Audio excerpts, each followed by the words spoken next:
Pinagpalang araw po sa ating lahat. Ayan, kumusta ang bawat isa? Gusto kong ibahagi ang salita ng Diyos upang patuloy tayong manatiling matibay at alam kung ano yung dapat nating gawin. Ang salita ng Diyos mula sa Santiago chapter 1 verse 3 and 4. Dapat ninyong malaman na nagiging matatag ang inyong pananampalataya sa pamagitan ng mga pagsubok. At dapat kayong magpakatatag hanggang wakas upang kayo'y maging ganap at walang pagkukulang. Amen. Puri ng pagkabasa ng salita ng Diyos.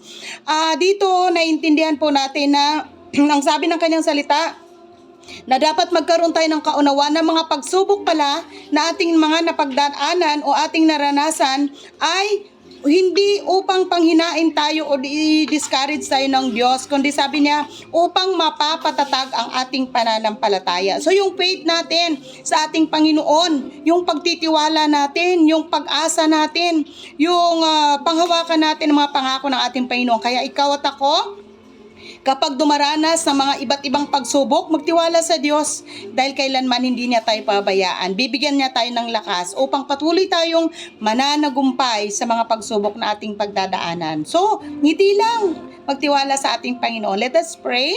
Panginoon, salamat sa buhay mong salita. Salamat sa pangako mo, Panginoon, upang patuloy kami, Panginoon, na kumapit sa iyo, Lord.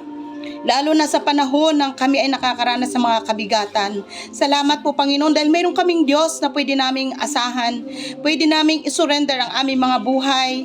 Dahil, Lord, sa panahon na hindi na namin kaya, Ikaw ang gagawa ng kaparaanan upang makayanan namin ang lahat. Pagpalain mo, Panginoon, ang bawat tumanggap na yung mga salita. Pagpalain mo ang bawat isa sa pangalan ni Jesus. Amen, amen. Ayan, so, God bless po sa ating lahat at magtiwala sa Diyos. Hindi tayo pababayaan. God bless.